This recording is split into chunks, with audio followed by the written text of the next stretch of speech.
La transformation du Super Saiyan 4 est sûrement celle qui est la plus emblématique de la série, celle qui a marqué le plus de fans. Bien après la sortie de Dragon Ball GT, nous avons eu le Super Saiyan God, le Super Saiyan Blue, mais pas de Super Saiyan 4. Mais récemment, avec l'apparition de la toute nouvelle série Dragon Ball Daima, la forme du Super Saiyan 4 a été réintroduite. Quel est le Super Saiyan 4 le plus fort? GT ou Daima?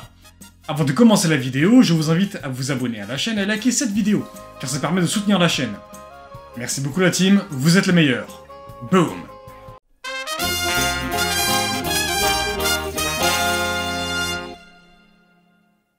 Tout d'abord, qu'en est-il de la temporalité des deux séries? Daima se déroule 1 an après la défaite de Majin Buu, tandis que GT se déroule 15 ans après l'arc Buu. A noter que le terme de canon n'a plus trop de sens aujourd'hui.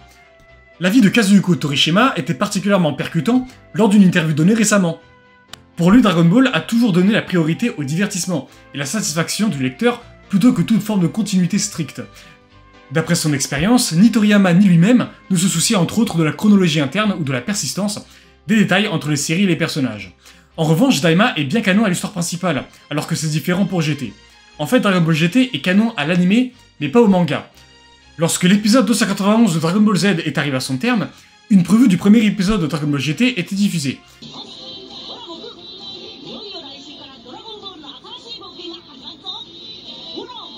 En bref, c'est juste pour vous montrer que le canon n'a plus trop d'intérêt, et qu'il faut juste prendre ce qu'il y a à prendre. C'est simple. Dragon Ball GT commence 5 ans après le 28ème Tenkaichi Budokai, donc 15 ans après l'arc Buu. Certains placent Goku au niveau d'un Super Saiyan 3, car Oob est la réincarnation de Majin Buu. Toutefois, il y a quelques informations qui pourraient mettre Goku encore plus fort. Le guidebook El Manga Legendario dit que Goku est le plus fort de l'univers à ce moment-là de l'histoire. Le même guidebook dit aussi que c'est parce qu'Oob a la force latente de Majin Buu qu'il peut combattre Goku au même niveau. Le Daizenshuu 7 indique bien qu'Oob a la puissance de Buu en lui. Certains diront, mais quelle forme de Buu? Cela n'a pas vraiment d'importance puisque Buu est systématiquement appelé Majin Buu. Le seul qui diffère est le gentil Buu. Il l'appelle simplement Buu au lieu de Majin Buu. D'ailleurs Goten l'appelle Buu-san, donc c'est soit Majin Buu, soit Buu. Il est évidemment probable, même certain, que la force que déploie Oob est équivalente à celle de Buu pur, puisque Goku affirmera qu'il est exactement comme ce qu'il avait pensé. Donc oui, Oob a la même force brute que Kid Buu, mais il n'a pas sa régénération par exemple. Lors du début de DBGT, Goku s'entraîne avec Oob et est donc devenu bien plus fort. Lorsque Goku redevient un enfant, sa puissance n'a pas diminué. Il n'y a que son endurance qui a été affectée. En effet, le GT Perfect File le dit très bien. Les premiers affrontements ne sont pas vraiment importants, mais un qui va vraiment afficher une comparaison de puissance claire, c'est l'affrontement avec le général Rildo. Goku dit que sa puissance dépasse celle de Buu, mais de quel Buu parle-t-il? Peu importe la forme de Buu, nous savons que Rildo dépasse Buu de manière générale. A noter que Goku progresse au fur et à mesure de la série, donc Goku est probablement plus fort à ce moment, comparé au début de son aventure. Rildo se fait démonter par Goku en forme de base, puis lorsqu'il se met en méta Rildo, Goku devra se mettre en Super Saiyan pour le combattre. Entre temps, nous avons de nombreux affrontements qui suggèrent que Goku a encore progressé en forme de base. Donc le niveau de Buu est dépassé depuis bien longtemps dans Dragon Ball GT. En réalité, même avant l'apparition de Baby, Blue Gohan par exemple ne représente qu'un simple guerrier, alors que dans l'arc Buu, il était le Buu le plus fort. Dès que Baby apparaît, Goten dit que sa puissance dépasse tout ce qu'il a déjà connu, ce qui montre que même Super Buu est loin derrière, alors même que Baby n'a absorbé encore personne. Goku en forme de base rivalise avec Gohan et Goten, contrôlés par Baby. A noter que Gohan a toujours continué à s'entraîner, d'après le GT Perfect File, ce qui place Goku en forme de base au-dessus de Mystic Gohan, donc au-dessus de Super Buu à ce moment-là de l'histoire. C'est incroyable. Plus tardivement, Goku dira que le ki de Baby Vegeta est le ki le plus élevé qu'il a senti jusqu'ici, ce qui le place au-dessus de Super Végétaux. Baby se met en Super Baby 2. Goku va se retrouver dans la dimension Sugoroku, il va péter le mur dimensionnel en envoyant un Kamehameha en forme de base. Ceci le place forcément au-dessus de Super Buu, qui a pu péter le mur dimensionnel de la salle de l'esprit et du temps. Il arrive à s'échapper de la dimension et revient sur Terre après avoir récupéré sa queue de Saiyan. C'est alors que Goku revient sur Terre pour réaffronter Baby, mais avec deux surprises. Goku se met en Golden Ozaru, puis se transforme dans cette forme extraordinaire, le Super Saiyan 4. L'obtention de cette forme n'est pas donnée à tout le monde, car il faut d'abord que le Saiyan contrôle toute l'immense quantité d'énergie qu'il déploie en Golden Ozaru pour ensuite avoir cette forme incroyable. Résultat, Baby se fait défoncer dans tous les sens. Le Super Saiyan 4 continuera d'apparaître au fur et à mesure de la série, une forme qui a réellement servi à quelque chose, puisqu'il a réussi à vaincre deux adversaires. Vegeta aussi aura cette forme. Dès le début de Daima, le narrateur annonce que Goku est le plus fort de l'univers. Ceci montre alors qu'à ce moment de l'histoire, Goku est plus fort que même Cell, ou bien Majin Buu, une créature démoniaque capable d'anéantir plusieurs galaxies s'il le désire. Lorsque les héros sont transformés en enfants, leur puissance semble avoir diminué. Leurs forces ont été diminuées par rapport au début de cette série, et pas par rapport à l'arc-bout. C'est très important pour la suite. Bon, en clair, Goku affronte Tamagami numéro 3, le plus faible des Tamagami. Il a été dit être plus fort que Dabura. Même s'ils font référence à un Dabura pré-Majin, en vrai ça n'a pas d'importance parce que leur écart n'est pas si impressionnant. La puissance de ce Dabura pré-Majin doit être similaire à celle de Goku au Cell Games, puis avec le Majin, Dabura obtient une force similaire à Perfect Cell, voire Super Perfect Cell si certains interprètent différemment l'idée de Goku, etc. Goku affronte ce Tamagami en Super Saiyan, puis réussit à le vaincre en Super Saiyan 2 très facilement. Aussi, il n'y a pas d'affirmation concrète qui nous montre que Goku et les autres sont moins forts que dans l'arc-bout. Tout le monde dans le Daimakai disent que Goku pourrait bien avoir vaincu Majin Buu, ce qui le surprend d'ailleurs. Le Tamagami numéro 2 est plus coriace, et Vegeta se mettra en Super Saiyan 3 pour la première fois, pour complètement le terrasser. Le numéro 1 a été vaincu par Majin Buu, un nouveau Majin à la puissance surprenante. Les choses intéressantes commencent plus tard, où Goma chope le troisième œil et devient super puissant. Goku et les autres l'attaquent tous en même temps, mais il est juste trop fort. Il est capable de résister aux attaques de Goku, Vegeta, Piccolo, Kaioshin, Glorio, Majin-Ku, le Tamagami le plus fort, le numéro 1, et Majin Buu. Goma possède un pouvoir de régénération d'endurance, semblable à celui de Buu. Après que tout le monde se soit fait démonter, Neva arrive et envoie une boule d'énergie vers Goku. De manière très inattendue, Goku se transforme en Super Saiyan 4. La chevelure prend une teinte rouge-pourpre, les avant-bras sont hypertrophiés, puis sa nouvelle puissance surpasse celle de Goma. Malheureusement, celui-ci se met en forme géante, puis démonte ce nouveau Goku. Par la suite, les héros regagnent leur corps d'adulte et ils regagnent leur puissance respective. Par exemple, Vegeta adulte fait mieux que Goku en Super Saiyan 3 enfant, ce qui montre qu'ils ont bien augmenté en puissance après le vœu. Goku se transforme en Super Saiyan 4, il est beaucoup plus puissant que dans sa forme enfant. Sa transformation a réussi à être perçue à travers tout le Daimakai. La taille de cette dimension est similaire à celle de l'univers, ce qui est hyper impressionnant.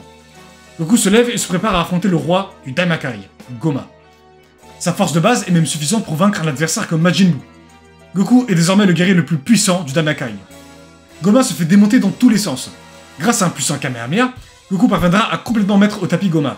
Ce Kamehameha va aussi traverser toute la dimension du royaume des démons, à détruire les murs qui séparent ces mondes. C'est une prestation qui peut placer Goku Super Saiyan 4 à un niveau universel.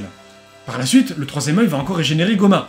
Pile au moment fatidique, Majin-Ku arrive et met 3 coups sur la nuque de Goma, ce qui va retirer le troisième œil et remettre Goma dans son état de base. Alors, qui gagnerait ce duel? On va d'abord estimer la puissance de Goma transformée, puis ensuite celle de Super Végétaux. Ce sera important pour la suite. D'après le site de la Toei, Goma est l'antagoniste le plus puissant après l'arc-bout. Je vous mets le texte en japonais et je vous donne la traduction ensuite. Goku et les autres affrontent Goma, l'ennemi le plus fort, qui a obtenu le troisième œil maléfique. Merci à Superman pour la traduction. Goma a dépassé Majin Buu, et c'est normal, il est le méchant d'une série qui se déroule après l'arc-bout, donc Buu-Gohan absorbé, même Buu le plus fort, se verrait être vaincu par Goma. En fait, il faut distinguer 3 étapes de la nouvelle forme de Goma. Super Goma, Ultra Goma, ou Goma géant, et Goma à fond. Dans ces 3 étapes, Goma n'a pas la même puissance. Par exemple, Super Goma se fait dépasser par Goku 4 enfant. Ultra Goma le démonte et il semble être entre Vegeta forme de base et Vegeta SSJ3, en adulte. Puis Goma à fond est supérieur à tous ses personnages, sauf à Goku en Super Saiyan 4 adulte. Alors Goku lui est supérieur en puissance, car Goma n'a vraiment pas pu faire quoi que ce soit, si ce n'est que de se régénérer. Goma, lui, devrait être entre Végétaux forme de base et Super Végétaux. Pourquoi? Dans l'épisode 20, on apprend que Goku s'est beaucoup entraîné après l'arc-bout. On peut très facilement quantifier l'écart de puissance entre le Goku arc-bout et le Goku Daima. Goku Super Saiyan 3 et Vegeta 3 enfant sont environ au même niveau que leurs homologues respectifs dans l'arc-bout. Dès que Vegeta redevient un adulte, il arrive à mieux faire que lui-même dans sa forme de Super Saiyan 3 enfant. Alors en fait, il faut noter aussi quelque chose. La forme du Super Saiyan 3 en étant enfant ne semble pas vraiment diminuer l'endurance ou quoi que ce soit. C'est peut-être juste un oubli de la part de Toriyama ou des scénaristes, mais concrètement, en vrai, ça change pas grand-chose. En tout cas, je pense que Son Goku Super Saiyan 3 de l'arc-bout pourrait vaincre Goku SSJ3 enfant et Vegeta 3 enfant de l'arc Daima. Parce qu'en fait, quand il est adulte, il a quand même une meilleure maîtrise de son corps. Donc forcément, il pourra vaincre Goku 3 enfant et Vegeta 3 enfant. C'était juste une petite parenthèse. Ils ont bel et bien autant progressé. Et cela n'est pas rétorqué dans l'anime ou quoi que ce soit. C'est dit, c'est montré. Donc il n'y a pas d'incohérence à ce niveau. On sait que Végétaux en forme de base est supérieur à Buu-Gohan dans l'anime. Puis en Super Saiyan, il est bien plus fort que lui. Il le domine complètement.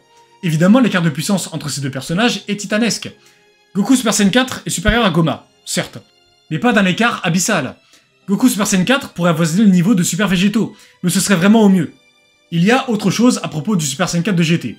Certains le placent au niveau de Végétaux à cause de cette image, venant du guidebook fait pour le TV Special A Hero's Legacy, qui semble comparer Super Végéto à Goku Super Saiyan 4. Il faut noter qu'il y a peut-être des problèmes de traduction, donc il faut faire attention. Le TV Special est sorti le 26 mars 1997, soit au début de l'arc de Super Saiyan 17. Donc l'unique Super Saiyan 4 est Goku, mais il faut prendre en compte le contexte du guidebook aussi. Dans cette page, il parle des différentes transformations de Goku, des power-ups. Végéto est d'ailleurs présenté en forme de base. Il est plutôt convenable d'affirmer que cette page compare le boost procuré par les Potala par rapport au boost de la forme du Super Saiyan 4. Cela signifie que si Goku s'était mis en Super Saiyan 4 dans l'arc Buu, il aurait eu environ la même puissance que Super Végéto. Dans le GT Perfect File, il est dit que le Super Saiyan 4 a été créé pour qu'il puisse affronter Baby, qui à ce moment-là était plus fort que n'importe quel Saiyan ou Tsufull. Végéto est un Saiyan. Alors il est complètement logique de dire que Baby, notamment lorsqu'il a atteint sa forme de Super Baby, a dépassé Super Végéto. Après, oui, Végéto pourrait envoyer le Super Saiyan 2 ou 3, mais ça c'est un autre débat. Peut-être, ce sera le sujet d'une prochaine vidéo. Pour vous résumer la puissance de Goku en forme de base dans GT, c'est plutôt simple. Au début, il dépasse la puissance de Kid Buu. Puis dans l'arc Baby, il progresse de plus en plus, jusqu'à certainement dépasser Buu Gohan, ce qui le placerait au niveau de Végéto en forme de base, parce que Végéto, en forme de base, est au niveau au-dessus. En Super Saiyan, il aurait alors presque le niveau de Super Végéto. Le Super Saiyan 4 de Daima n'a pas le stade intermédiaire du Golden Ozaru, ce qui aurait pu lui donner une meilleure histoire, et une puissance plus accrue d'ailleurs, c'est normal. Si Goku Super Saiyan 4 de GT est plus fort que Super Végéto, alors le Super Saiyan 4 de Daima se ferait défoncer hyper facilement. La victoire va donc à Goku Super Saiyan 4 de GT. Sa puissance dépasse tout ce qui a été vu précédemment dans l'œuvre.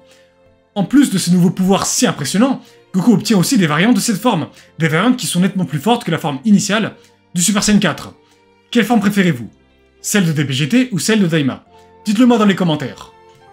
J'espère que vous aurez aimé cette vidéo, n'hésitez pas à vous abonner, à liker et à commenter, ça me ferait super plaisir. Bref, à plus.